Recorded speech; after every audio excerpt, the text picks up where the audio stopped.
I make videos and I have for a long time, a really long time. I also struggle with a lot, I think. Mental illness, depression, ADHD, my own identity, purpose. I have for a really long time. I don't talk about this much, but I grew up in an abusive household and dealt with, I think, depending upon how you count it, over 20 years of abuse, belittlement, and oppression from my parents. This has made a lot of things hard in my life, but I've tried to pick up the pieces and make a new normal for myself as I've gotten older. Sometimes things get broke and they won't go back the way they were before. This is a video I wrote 3 years ago that had been in the planning stages for even longer, but fell by the wayside because of my struggles with getting things done. In my line of work, I kill scripts and videos a lot and never think of them again, but this one just wouldn't rest. For years, it haunted me, coming up in my mind like a ghast from the deep that simply won't quit, that won't leave me alone. So I'm here in the middle of the night writing this intro to this video so you understand its importance to me, and also so you know why I'm doing a video on a game that came out 5 years ago. Because it's important. It means something. And I think you'll gain a bit of understanding about yourself as you watch this video about Star Wars that I made just as much for myself as I did for you. Also, forgive me on how I pronounce Malicos. I don't know why I added an H at the end of his name in the recording booth. I'm just gonna leave it. Let 2021 Austin live with his flaws. I think we can all bear to be a little bit more flawed, don't you think? Anyway, enough rambling. Here's the video. They caught me. And they tortured me. Then this dark shadow came. And he was worse than any nightmare I could have imagined. And I still fought. But in the end, I came apart. And I am not the same as I was, Cal. Your Padawan. Did she survive? No.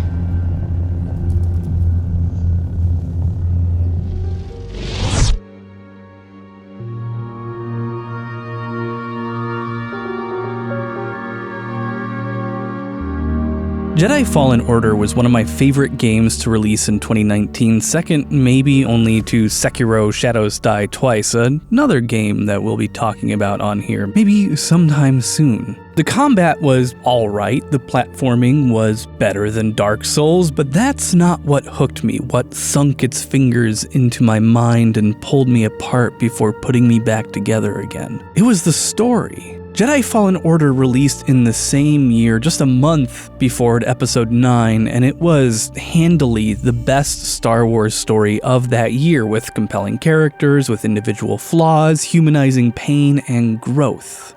Growth. We're going to be talking about growth today and what it means to move forward and define a new normal in the wake of Fallen Order's core theme, the message, the glue that holds the entire story and its characters together.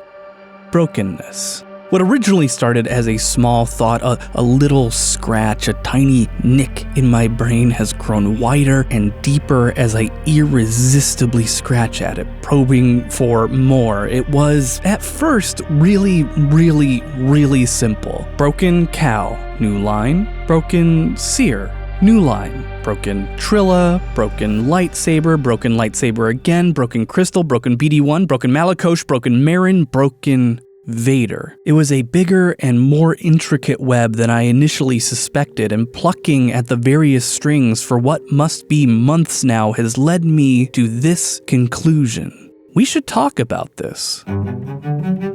Let's start with the lightsaber. Do you know what it is? Well, it's a sword made of plasma, generally a weapon for Jedi, also dark side users, but it's it's more than that, even within the universe of Star Wars, in the world itself. It is a symbol. The very instant we see one for the very first time in history, ignited by Luke Skywalker in Obi-Wan Kenobi's shack in Tatooine, Kenobi himself tells us it's an elegant weapon for a more civilized age. And again in episode 2, this weapon is your life. And George himself has been even more clear on this subject when it comes to lightsaber colors. Blue and green, good guys, red, the bad guys. We'll talk about this some more if I ever get around to talking about swords in video games, but it's clear that in their iterations, in every single appearance, lightsabers are more than just a weapon. They are a symbol, both inside and outside the Star Wars universe. And in the case we're talking about today, they are a specific type of symbolism. Allegory. An allegory in its purest form is something concrete that is a stand-in or representation for another, which I'm realizing now sounds a lot like the broad scale definition for what a symbol actually is if you just asked someone on the street. This is probably because allegory is a pretty common type of symbolism in literature and has some of the most famous examples of symbolism. Animal Farm, for instance, is itself a huge allegory with allegories nested inside it. Animal Farm itself is an allegory for totalitarian dictatorships, almost entirely the USSR under Joseph Stalin. Mr. Jones is an allegory to Nicholas II. Old Major is Vladimir Lenin. Snowball is Leon Trotsky. The dogs are the secret police for Napoleon, or Stalin in this case, and Boxer is the working class. Another famous allegory is Plato's Cave, which is often literally just called the allegory of the cave, which is an allegory that Plato uses to describe the real world perception and the impact that education, research, reframing, and enlightenment has on individuals and their relationships with others in society. But a lightsaber is a little different. It is itself a physical manifestation of the user who carries it. Even if it's not theirs, it represents something core to who they are. For Rey, Luke's, or really Anakin's lightsaber is an allegory for her search for meaning and purpose, something old with a legacy that she's seeking to unlock and understand, something that Luke carelessly tosses away. So what does Cal's lightsaber represent? Well, the first shot we get of it is pretty early on, when the Inquisitors have detained the train car and are looking for Cal, and it's broken. And while we don't know now at the beginning of the game why it's broken, we do find out later. It was shot during Order 66 when Cal and his master were running for their lives, and only one of them made it. In fact, it was when Jaro Tapal was taking the shots that ultimately killed him that the lightsaber was shattered, when it was broken. And it was when this lightsaber was broken that something broke within Cal too. It was here where we saw someone who was essentially a father to him murdered. Murdered for him so that he could live, and Cal carried these scars around with him for years, never healing, always open, but hidden, just like his lightsaber. And like the lightsaber, he works, persists in spite of being damaged. For now. There's a lot of broken people in Jedi Fallen Order. There's Seer, who harbors guilt for caving under torture to failing her Padawan. There's Trilla, who blames Seer for this too, leading to her own capture, interrogation, and pain. There's BD-1, whose leg and Scomp Link are literally broken, as are his memories. And this manifests in all these characters one way or another. There's Cal and his lightsaber, which is a symbol, but in a much more real sense, he is unable to use the Force, at least not fully. He can't let his guard down. He can't get out of that fight or flight mode, like he could be under attack at any moment and should be prepared. Seer cuts herself off from the Force entirely, not because she uses the dark side, rather it's why she uses the dark side. And Trilla, well, Trilla's leaned into her brokenness, that pain, that fear. She thinks it makes her stronger, but does it? There's another character too who is like Cal, and like Trilla, who knows brokenness, who knows darkness. Malakosh. Former Jedi, like yourself. My troops betrayed me. I was forced to strike them down, and I escaped to this desolate place, to the darkness here. It almost took me, but I conquered it. Cal meets Malakosh before a nexus of darkness, a place of pain and suffering, a place saturated with the dark side, and it's here where things come to a head, where brokenness takes on a whole new meaning to Cal. Like Cal, Malakosh was a victim of Order 66, of the same betrayal, where the stormtroopers he fought with and led through an entire brutal war turned on him on a dime, tried to kill him. A betrayal from those he considered friends in a place that he thought was safe. He had to kill these people. People that he knew for years, survived turmoil and tribulations with, bonded with. And like Cal, Trilla, Seer, he survived. He knows loss. But he took a different path. Like Trilla, Malakosh thinks he is stronger than he ever was before. Why? Because he conquered the darkness? How? He leaves that vague, but later it becomes clear that he conquered his pain, his feeling of betrayal, his horror and vulnerability by embracing violence, dominance, and power. Maybe this is a fix. Maybe he's right. Maybe fight over flight is the right answer. When the world beats you down, you lash back. You bestow that pain, that hurt, and that horror onto others. That's one way to live. Malakosh meets Cal right before he enters the temple on Dathomir, where, after all of Cal's preparations and trials leading up to this moment, he faces something he's not confronted in a very, very long time. When he meditates here, he's brought back almost literally to the source of all his pain, the day of Order 66, the day it happened, where his master's, where his father's lightsaber broke. Where he broke. Feelings he thought were buried deep in this dark place, in this place of hurt and terror, they resurface in the form of his old master, Jaro Tapal. They resurface and they literally attack him. And Cal fights back. Cal fights while the ghost of his master taunts him. Or is it really his master? Or is it himself? Your fear cost me my life. You are a disappointment. You will always be weak. My blood is on your hands, apprentice. You are a failure, a weakling, a traitor. You are no Jedi!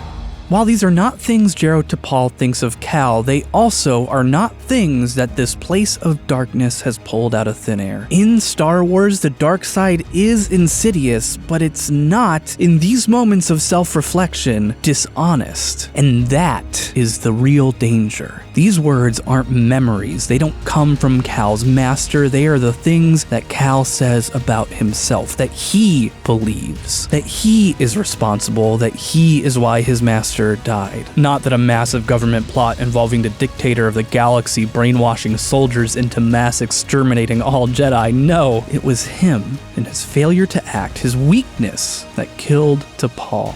And he didn't deserve to survive. And these thoughts overwhelm him, they push him to the brink, and like Malakosh, he chooses the path of violence and power, to sink to the lowest common denominator, to give into the misplaced instincts that experiencing horror, true horror, has instilled in him. He strikes at his master, the ghost of his trauma made manifest out of anger, hate, or maybe even fear. And when he chooses this path, this course of action, when he chooses to confront his grief with rage in an attempt to force his feelings of brokenness onto someone else and deeper inside himself, to externalize his fears and anxieties and rage and insecurities, that's when it happens, when his lightsaber truly breaks to its core. It went from half functional, barely limping on from its damage years and years ago, to being completely and irreversibly broken. Or so Cal thinks. And it's here that we think Cal has reached his rock bottom, that he's fully confronted the horrors, the traumas of his past. But he hasn't. He hasn't yet. That comes later, but it's soon. He's almost there. I saw him. I saw the day he died. I saw what I did. I couldn't save him. Cal, you were only a child. No, I know I could have helped him if I'd been stronger and braver, if I would have listened to him. I could have helped him. I know it. Get up. I can't change what I did no more than you can change what happened to your master. It's in the past. But Cal, you have to make a choice to move on. How? You're gonna start with this. You are going to build a new one.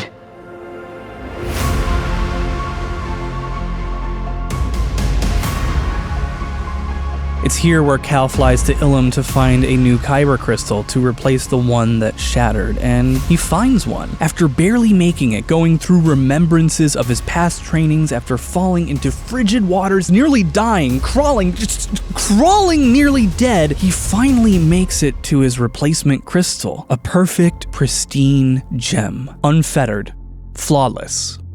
And it splits in two in his very hands. This is it. This is where he completely breaks. Alongside his crystal, he's shattered. Something once beautiful and pure, innocent, is now a shattered mess. Cal is a mess. This was his last hope. After years of hiding, pain, fear, and being beaten down by his own mind, he finds himself crawling, hardly clinging to life, to the last spark of hope he has left. And just when he needs to catch a break the most, he doesn't. He had one hair left, one shred of will, of survival, of push to cling to, and it snapped. The crystal shatters, and with that, the last bit of Cal's energy and will to fight just leaves him. But Cal wasn't alone, and he's never been alone. He hasn't been for his whole life, and certainly not since joining the Mantis. BD-1 rouses Cal, shows how he sacrificed in order to make his mission possible, that he gave up his very memories, essentially his identity, to make sure that Cal can make it as far as he did. BD-1, a broken thing himself, one who has known loss and sacrifice, who has been broken before and saved before by friends, pays it forward. He saves Cal, not unlike when Cal saved him weeks earlier. Cal gets up and embraces the broken kyber crystal that was given to him by the Force. He takes the shattered pieces in each hand and he makes them work. He adapts. He makes them something new, combining the remnants of Jero Tapal's lightsaber with Seer's. He makes not only a double-bladed lightsaber like Jero's was originally, but now, with two halves available to him, he's able to split the lightsaber apart to form two separate blades. Adaptation. Survival. With all of this, you know all you need to know about Cal's lightsaber as an allegory. It was his master's, broken, carrying scars of Cal's trauma, the very trauma that wounded his connection to the Force. Then, with time, he has a visceral confrontation with his master, a visage of his master, which is really a manifestation of his own inner doubts and guilt. This reopens old wounds, fully shattering his lightsaber, and then he survives. Adapts, takes his brokenness and makes it something new, something better. And after this, Cal learns the real lesson the Force has been trying to teach him, that violence and rage don't lead to healing, that fighting to fix yourself to regain some semblance of a past version of you is a futile task. But acceptance, acknowledging the reality of the broken thing in front of you, that is the true power. That leads to healing, adaptation, change, and growth. Cal confronts the visage of Jero Tapal again, and this time he does not fight. He lets go. He lets go of the fear, of the need for control, of his guilt, of his insecurities, of his terror. And in so doing, he not only passes the trial the Force was putting on him, a trial that, by the way, Luke Skywalker failed, but he goes on to defeat Malakoshe, the real personification of how to think you're stronger, that the pain, anxiety, and damage has made you stronger by indulging them, but he couldn't be more wrong.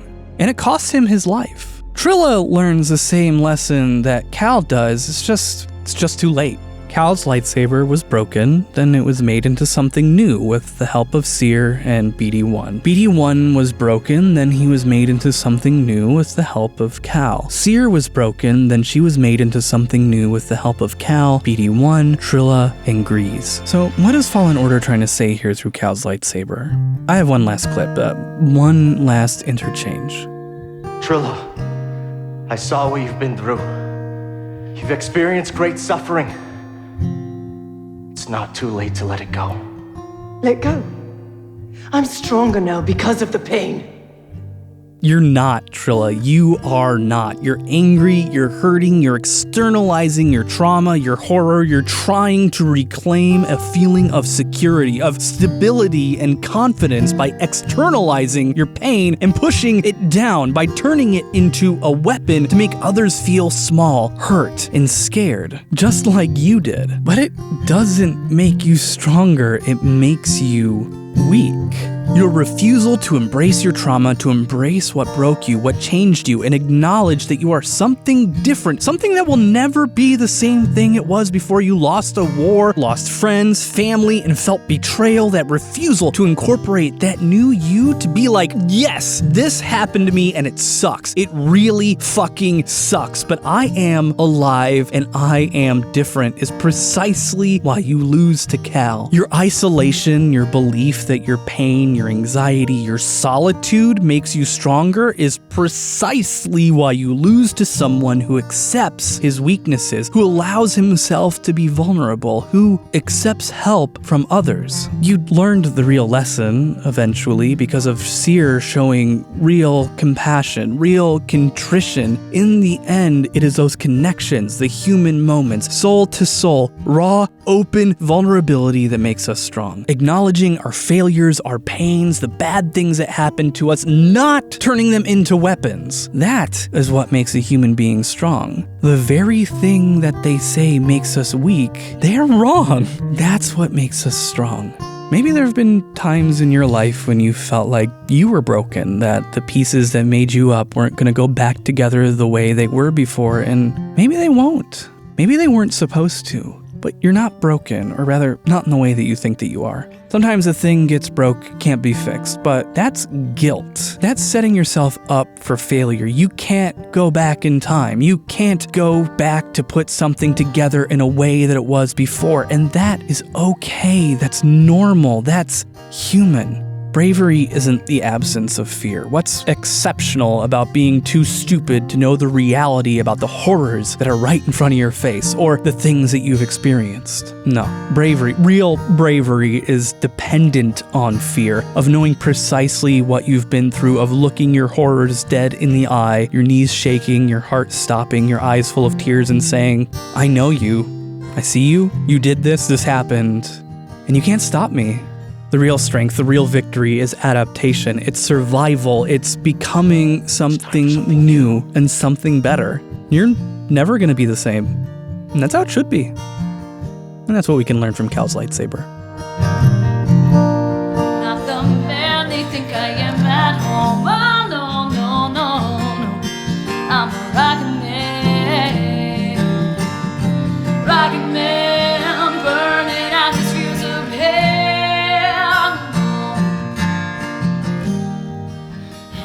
It's gonna be a long, long time. And I think it's gonna be a